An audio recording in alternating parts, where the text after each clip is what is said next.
Hi you guys, welcome to a late and haphazard and non-mic'd Get Ready with Vic. Last week was a busy one and a whirlwind for me, so sorry to my loyal subscribers. I know I'm only on like week 3, I'm already slacking, so if I can make it up to you, with like double video week, I don't know, drop it in the comments. I'm getting ready for work right now.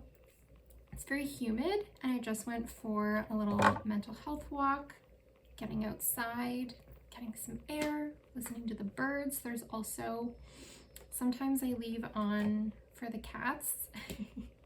As I'm at work, they're kind of just bored, and so there's many YouTube videos called Cat TV, and it's basically like birds and squirrels and wildlife.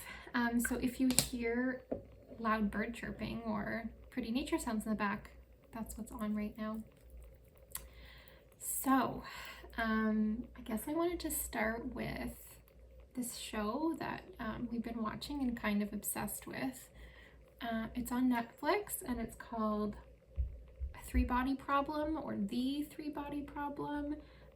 Super interesting, definitely a little sci-fi, a little futuristic, a little kind of religious, but it's super interesting. It's got a lot of elements.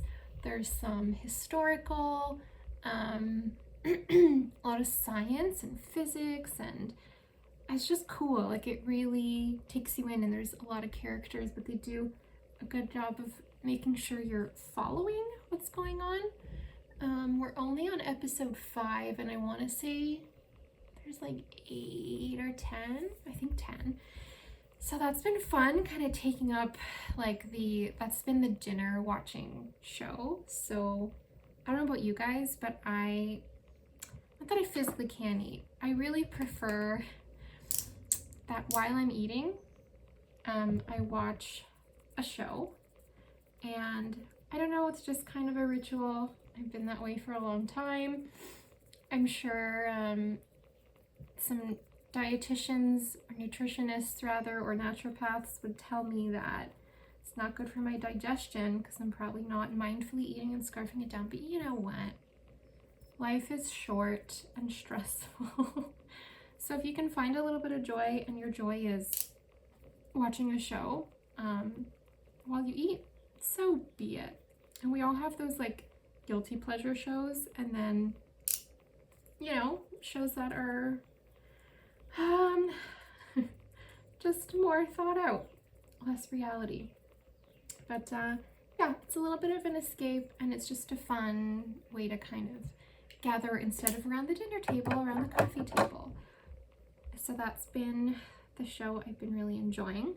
I was getting my blood work done a couple days ago, and I don't know who really in this day and age in modern society anymore has like their phone not on silent 24/7. Do you know what I mean? Like, my phone is just never not on silent unless I'm expecting a call, or like, you know what I mean? Like, want to make sure someone gets home safe, and so I have it like on so I can hear it. But I was there kind of waiting to be called, and there was a lady who just really clearly had her phone not only not on silent, because it wasn't going off with a bunch of text, it was the sound of the letters, like the keyboard, the typing. I really can't stand the typing sound, and I'm sure some days we're more irritable than others, but generally in public, if you are one of those people and you have your phone, with all of the excessive sounds and bells and whistles and notifications, just know that everyone around you is putting a curse on you and your family. So yeah, I'll say that. That's my firm stance. Like, there's just no need to hear every button you're pressing. And anyway, I was just out of it. But I think it's just, in modern society, we have so many sounds, like we're so overstimulated all the time that it really is like we're just so bombarded. Our nervous system is just overloaded, and any little bit of quiet that we can get that's just like our thoughts and not like ding ding buzz, ding ding email. I don't know. Those are the sounds my phone makes. Is great. So yeah, there's just something about that where I'm like, we don't need you to poison this environment with more stim, you know? Let's not. Yeah, it's just, I think as I get older, I find myself more and more sensitive to like lights, sounds, too many lights and sounds, where things are just so overwhelming so quickly. If that doesn't speak to just our world, I don't know what does. And then, you know, that's why people go camping, like go away for a weekend. You know, you're just like out in nature, you don't have all that extra stuff, and all of a sudden people are just like, I'm healed, I'm cured, like I'm recharged. If that ain't a sign that we just don't belong around all this excess stuff and technology, and I don't know what does. So I took a walk today. I don't know if I said that already. I went to the gym twice last week. I definitely didn't go to the gym twice yesterday. I went 0 times. I went twice last week and was fully sore. Like I'm still sore, and I last went on Thursday. So it's been like 5 days, and my body, it hurts. So I don't know if I just went too hard at the gym. I was like day 1, not feeling sore, feeling good. I had 1 day in between, and like I was sore, but I wasn't super sore. But you know how then day 2 is worse? I don't know. I just like didn't feel it until all of a sudden I felt it all at once, and oh boy. So I'm taking like honestly an entire week to recover before I'm brave enough to go back. And you know what, as long as I still move in some type of way, I think it's kind of overrated to pick one. Sorry, there's a cat using the litter box right now, so you might hear like a long stream of cat peeing. I'm just gonna try to talk over it so you don't hear that. People are all like, ooh, CrossFit's the best, or weightlifting's the best, or Pilates is the best, yoga's the best. And it's like the best movement is the one that you'll do and continue doing, and you don't hate or dread. Something you like and is sustainable, like long term, that you won't, you know, just quit. So I don't know.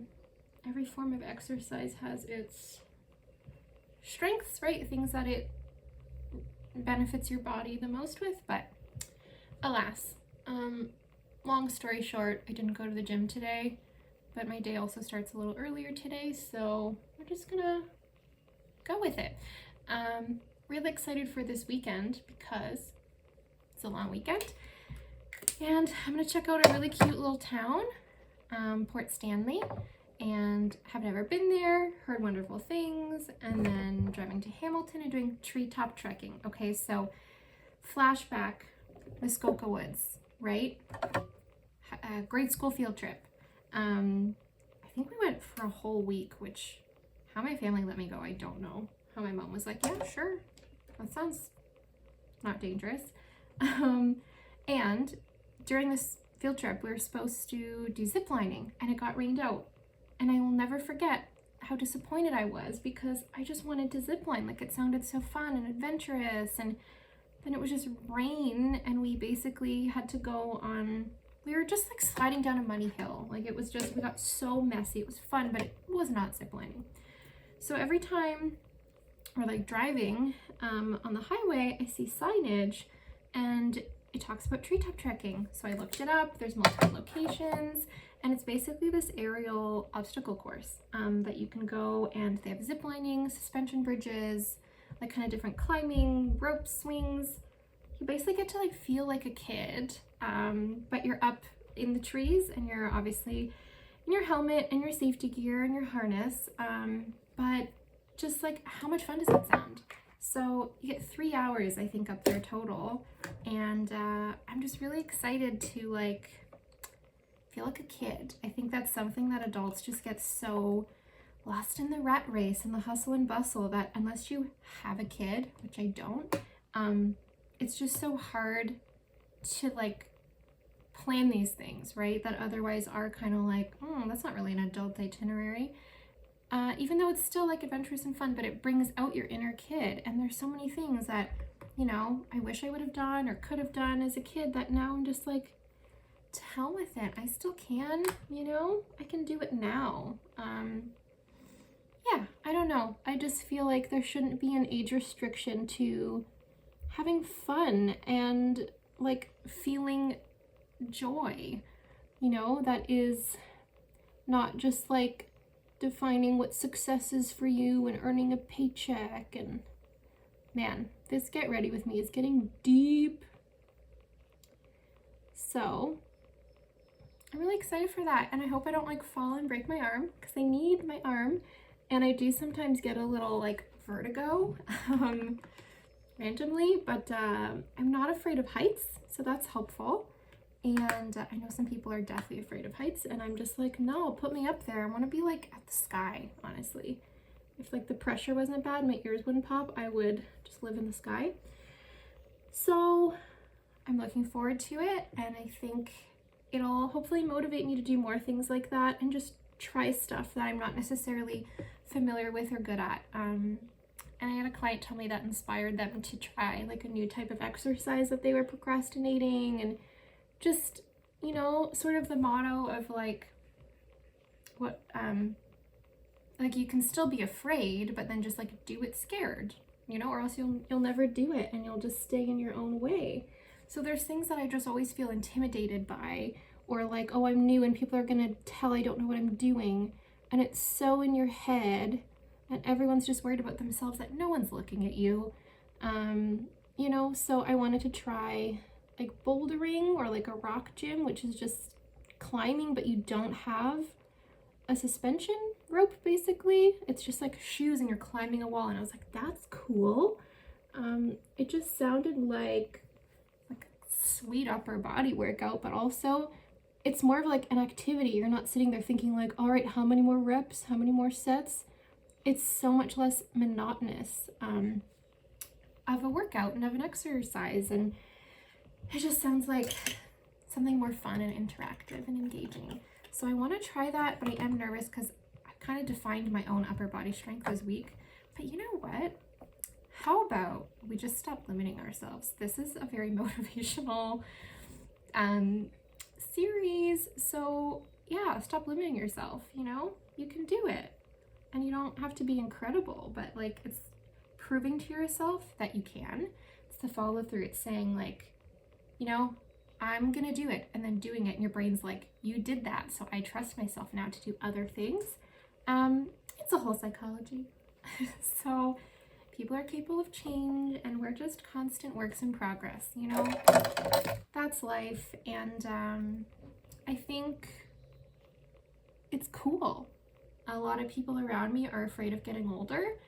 I've turned 30 not too long ago, and I'm really embracing it, even though I do feel like the body needs constant and more upkeep, in the sense of like you have to put more into it to get even just maintenance out of it, honestly. But like that's what we have. We've got one body, right, for the rest of our lives, and it's going to help us do everything else. So we got to take care of that. But yeah, people are just freaked out about turning 30, and I'm like, first of all, 30 is a new 20.